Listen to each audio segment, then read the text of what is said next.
안녕하세요. 저는 30대 중반의 남자이고 결혼을 준비하고 있었던 예비 신랑이었습니다. 물론 이렇게 말을 하는 이유는 이젠 더 이상 그 결혼을 하지 않게 되었기 때문이죠. 제가 사연으로 들려드릴 이야기는 어찌 보면 정말 으스스하고 소름 끼치는 이야기가 될지 몰라요. 제가 글로 제 이야기를 표현하는 것은 처음이라 잘 할 수 있을지 모르겠지만 조금 실수가 있더라도 너그러이 양해를 부탁드리겠습니다. 저에게는 정말 살면서 또 이런 사랑을 할 수 있을까? 싶을 정도로 엄청나게 사랑하는 여자가 있었습니다. 저보다 4살 어린 아름다운 여자였어요. 책이나 사연들에 종종 나오는 첫눈에 반했다고 표현하는 구절을 보면 저는 다 거짓말이고 과정된 표현이라 생각했는데 전혀 아니더라고요. 저는 그녀를 보자마자 첫눈에 반해버렸기 때문입니다. 저는 그녀를 지인의 생일 파티에서 만나게 되었어요. 생일 축하를 위해 찾아간 거였지만 지인이고 나발이고 제 눈에는 그녀만 눈에 들어오더라고요. 저는 정말 수줍음을 많이 타는 성격이라서 누구에게 먼저 대시를 하거나 다가가거나 적극적으로 표현하지 못하는 성격인데 그날은 정말 무슨 정신이었는지 그녀에게 제 휴대폰을 냅다 들이밀며 전화번호를 알려달라고 졸랐습니다. 제게 그런 용기가 있다는 사실을 저도 그날 처음 알았던 것 같아요. 수줍게 웃으면서 제게 전화번호를 알려준 그녀와 그렇게 연락을 하게 되었고 우린 연인이 되었습니다. 3년 정도 연애를 하고 있으니 이 사람과 제가 함께 미래를 그려나가고 싶다는 생각이 들더라고요. 저희는 너무 잘 맞았고 연애라는 동안 단 한 번도 큰 소리가 오간다거나 그런 경우도 없었거든요. 게다가 너무 사랑하고 있어서 매일 함께하고 싶다는 마음이 절로 들었죠. 전 여자친구에게 청혼을 하게 되었고 여자친구 또한 기쁘게 받아들여 주었습니다. 하지만 저희 두 사람의 마음과는 달리 결혼하는 과정은 하나도 순탄하지 않았습니다. 저희 집에서는 제가 사랑하는 사람과 결혼을 하겠다고 하자 기쁜 마음으로 허락해 주었어요. 하지만 그에 비해 여자친구네 집에서 허락을 받는 것은 전혀 쉽지 않았죠. 결혼을 반대하는 이유는 가정 형편 때문이었습니다. 저희 집은 가난합니다. 아버지는 일용직으로 하루를 벌면 그 하루를 우리 가족을 먹여 살리셨고 저희 어머니는 온갖 자빌들을 도맡아 하면서 돈을 버셨어요. 먹고 싶은 것을 마음껏 먹지 못했고 갖고 싶은 것, 하고 싶은 것 전부 마찬가지였어요. 저는 포기하는 방법을 가장 빨리 배웠었어요. 그래서 어렸을 때부터 공부만이 살 길이라고 판단을 했습니다. 학원을 갈 수도 없었기 때문에 잠을 줄여가며 코피를 쏟아가며 정말 악으로깡으로 공부하고 또 했어요. 대학을 가게 되었을 때 연세대와 고려대 둘 다 합격했지만 돈이 없어 가지 못했습니다. 전액 장학금을 줄 수 있는 곳으로 바꿔서 가야 했거든요. 대학에 입학하면서 이제 저도 남들처럼만큼은 아니어도 여유를 가지겠거니 했는데 어머니가 갑자기 아프시게 되는 바람에 아르바이트로 돈을 벌어야 했습니다. 그러던 와중에 제 밑으로 둘이나 있는 동생들도 챙겨야 했고 공부까지 해야 했죠. 좋은 곳에 취업해 돈을 많이 벌어야 했거든요. 다행히 굉장히 좋은 대기업에 입사할 수 있게 되었습니다.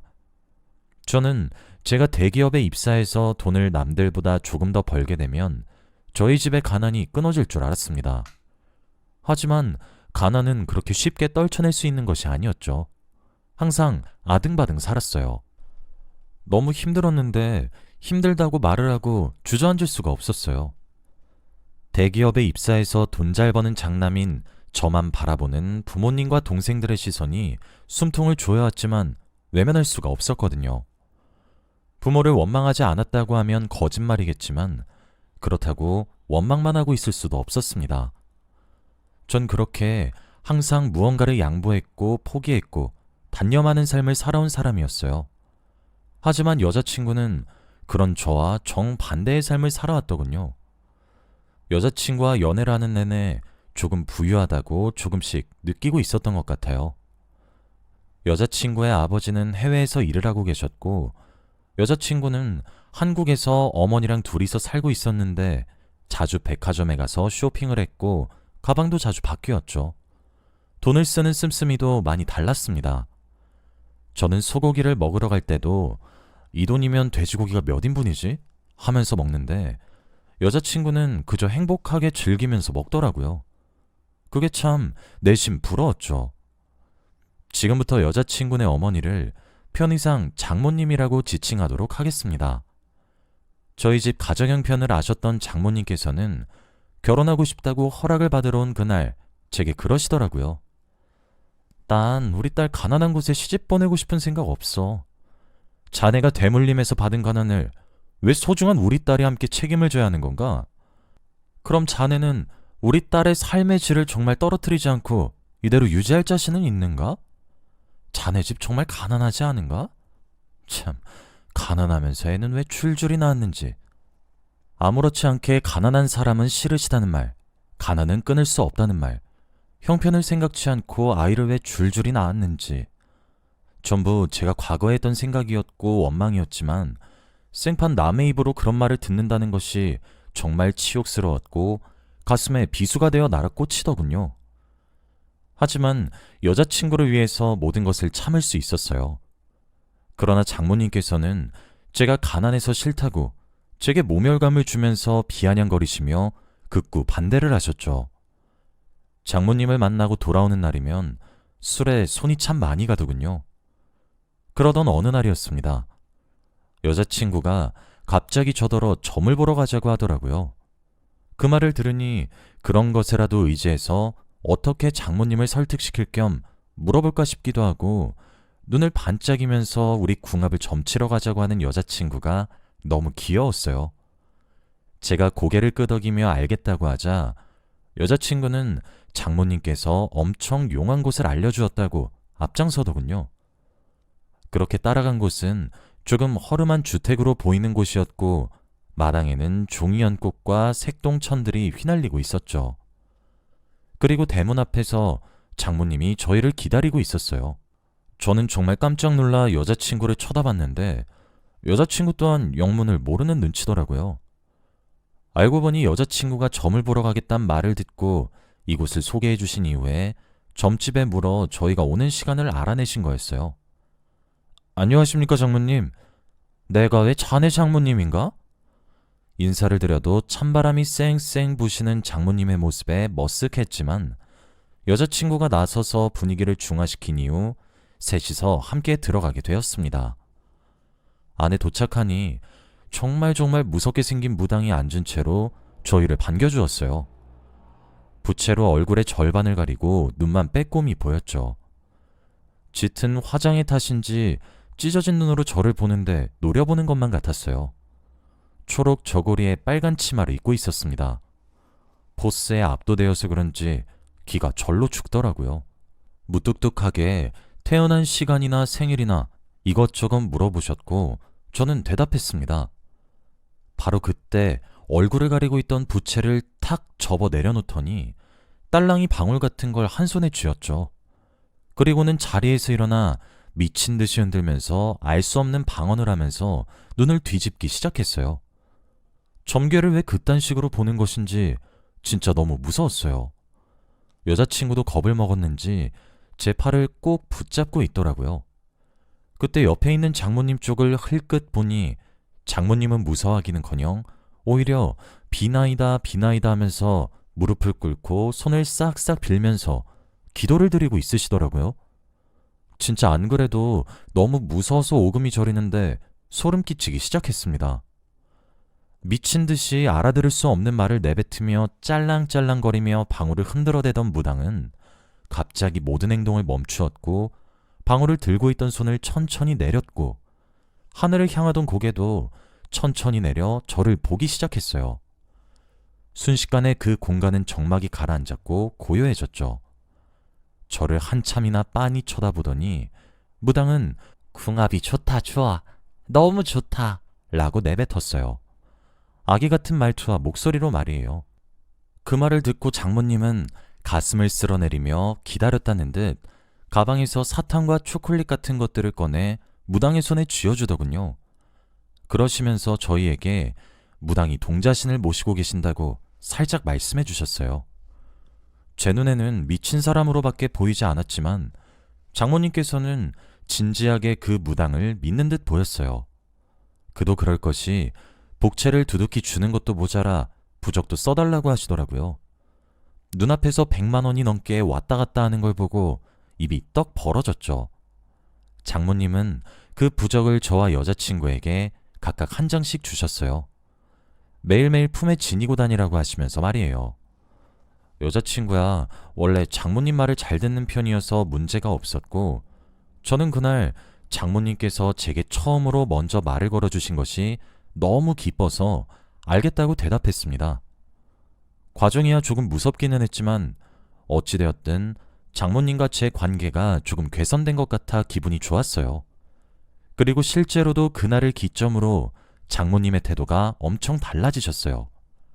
갑작스럽긴 했지만 제 이름도 부르지 않으시던 분이셨는데 아들이라고 불러주시면서 엄청 살뜰히 챙겨주셨고, 계속 냉랭하게 대하시던 장모님이셨는데 다정하고 따뜻하게 절 대해주셨거든요. 제가 조금 당황스러워하는 기색이 보이셨는지 그동안 많이 섭섭했지? 내가 미안하구나. 사실 처음엔 네가 탐탁치 않았던 것은 사실이야. 그래도 어쩌겠니? 동자신님께서 너희 두 사람 궁합 보고 최고라고 하시는데 그동안 내가 서운하게 했다면 훌훌 털어줄 순 없겠니? 고작 점괘 한마디에 제 처우가 달라지는 것이 조금 야속하기도 하고 당황스러웠지만 좋은 게 좋은 거라고 생각하기로 했습니다. 제게 다정해지신 것뿐만 아니라 장모님께서는 저희 두 사람의 결혼도 허락을 해주셨습니다. 다만 조건이 하나 있었어요. 장모님께서는 하나뿐인 딸이 벌써 결혼하고 가정을 꾸리면서 분가시키고 싶지 않으니 조금만 더 데리고 있고 싶다고 하셨어요. 여자친구가 정말 애교도 많고 사랑스러운 사람이라 장모님의 마음이 이해가 갔습니다. 결혼을 2년만 늦추자고 하셨고 저도 2년 뒤면 좀 더 돈을 더 모아서 결혼을 할 수 있을 것 같아 찬성을 했습니다. 대신 장모님께서는 결혼을 전제로 만나는 거라 동거를 시켜주고 싶은데 아직 딸을 출가시키긴 싫으니 저더러 장모님 댁으로 들어와서 살아도 좋다고 제안을 하시더라고요. 전 당연히 좋았죠. 여자친구와 오래 함께 있을 수 있으니까 말이에요. 그렇게 결혼은 하지 않았지만 처가살이가 시작되었습니다. 저를 아는 사람들 모두가 걱정을 했어요. 결혼하기 전부터 처가댁에 들어가서 사는 것이 말이 되냐부터 시작해서 장모님이 유난이라고 하면서 말이에요. 그래도 어쩌겠습니까? 제가 사랑하는 여자의 어머님이신걸요. 그리고 막상 장모님 댁에 들어가서 살아보니까 솔직히 이렇게 편해도 되나? 싶을 정도로 편했습니다. 장모님은 이제 저를 사위가 아닌 아들로 여기실 거라고 하시면서 보약을 지어오셨고 손수 챙겨주셨어요. 보약의 영양제에 출근하는 저를 배웅도 해주셨습니다. 제가 가끔 가다 부적 챙기는 것도 까먹을까 손수 저를 살펴주셨죠. 솔직히 매번 저녁마다 상다리가 부러져라 밥을 차려주시기도 했어요. 저도 사실 장모님 댁에 들어가서 살면서 눈치를 볼 줄 알았는데 전혀 그러지 않았어요. 오히려 저희 집보다 편하게 느껴졌죠. 장모님께서 종종 저와 여자친구가 함께 자는 방에 주기적으로 부적을 달아놓거나 교체하거나 하시는 것은 조금 거슬렸고 찝찝했지만 저한테 베풀어 주시는 사랑이 커서 솔직히 말을 하진 못하겠더라고요. 점괘를 너무 맹신하는 건 아닌가 싶다가도 그렇다고 일상생활에 지장이 있어 보이진 않아 말리지도 못하겠고요. 그래서 그냥저냥 1년 반 정도의 시간 동안 장모님 댁에 머물렀습니다. 곧 약속된 인연이 다다르고 있었어요. 그런데 장모님 댁에 머무르고 난 이후부터 조금 이상한 변화가 생겼습니다. 매일 삼시세끼를 때가 되면 챙겨 먹고 심지어 잘 챙겨 먹고 장모님이 영양제다 보약이다 하며 이것저것 챙겨서 몸에 좋다는 것들 다 챙겨주시는데 살이 점점 빠지더라고요. 원래 제 체격은 정말 건강한 체격이었어요. 덩치도 조금 있는 편이었거든요. 저는 느끼는 것이 별로 없었고 아무렇지도 않다고 생각했는데 자꾸만 살이 빠졌어요. 피골이 상접할 정도로 말이에요. 몸무게를 재어보니 장모님 댁에 들어오기 전과 20kg이나 차이가 나더군요. 회사에서도 무슨 일이 있느냐고, 몸이 좋지 않은 것이냐며 걱정하기 시작했어요. 여자친구도 걱정하기 시작했죠. 또 자꾸 사소하게 병치레를 하기 시작했어요. 저는 원래 감기 한번 걸리지 않을 정도로 건강했는데 자꾸 아프다고 해야 하나요? 머리가 너무 아파서 병원에 가면 원인을 모른다 하고, 배가 너무 아파서 병원에 가도 원인을 모른다 하고, 정밀검사에 건강검진에 저도 자꾸 살이 빠져가는 것이 심상치 않다고 생각해 할 수 있는 방법을 전부 다 동원해 봤는데도 병원에서는 전부 다 원인을 알 수 없다고만 하고 스트레스 때문이라는 답변만 받았습니다.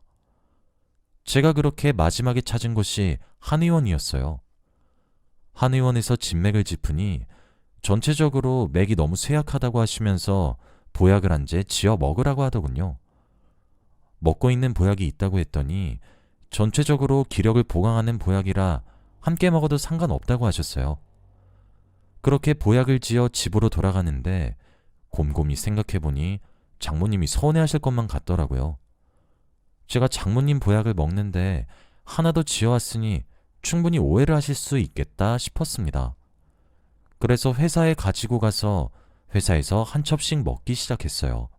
그런데 그렇게 장모님이 지어준 보약과 제가 스스로 지은 보약을 함께 먹기 시작하니 일주일가량이 흘렀을 때 저는 갑자기 치미는 구토감에 정신을 차릴 수 없었습니다. 회사에서도 그런 저를 보고 빠르게 조퇴를 시켜주었어요. 저는 곰곰이 생각을 해보니까 제게 달라진 점은 제가 지은 보약 하나로고만 생각했기 때문에 씩씩거리며 한의원을 찾아갔어요. 한의사를 만나 당신이 지어준 보약 먹으니 참을 수 없는 구토감이 올라오는데 부작용 아닙니까? 라고 따졌는데 갑자기 표정을 싹 굳히면서 낮은 톤으로 지금 그 약을 먹고 구토를 하신단 말씀이세요? 하더군요. 심각해진 한의사의 표정에 기가 눌려 그렇다고 대답했더니 한의사가 곰곰이 생각을 하더니 혹시 이전에 먹고 계셨던 보약이 무슨 약재로 지어졌는지 아십니까? 하셨어요. 모르겠다고 대답하니 내일 한약 한 첩을 가지고 오라고 하더라고요. 조금 위험한 가능성이 보인다고 하시면서요. 다음날 회사에 연차를 내고 몰래 장모님이 지어주신 보약을 한 첩 훔쳐서 한의원을 향해 달려갔습니다. 한의사는 제가 들고 온 보약을 컵에 따라 맛도 보고 냄새도 맡더니 소스라치게 놀랐더군요. 이걸 몇 달 복용하셨어요? 한 1년 반 정도 된 것 같은데요? 환자분, 이건 거의 독약이에요. 여기 들어간 약초들 하나같이 전부 귀력을 쇠하게 하는 약초들입니다. 이런 약을 보약이라고 속이다니. 이 약을 1년이나 넘게 먹었으니 기력이 쇠할 수밖에 없어요. 제가 지어준 기력 보강하는 보약이 특히 이전에 드시던 보약에 들어간 약초를 상쇄시키는 반응을 하거든요. 아마 환자분께서 구토를 하신 이유도 그 때문인 것 같아요.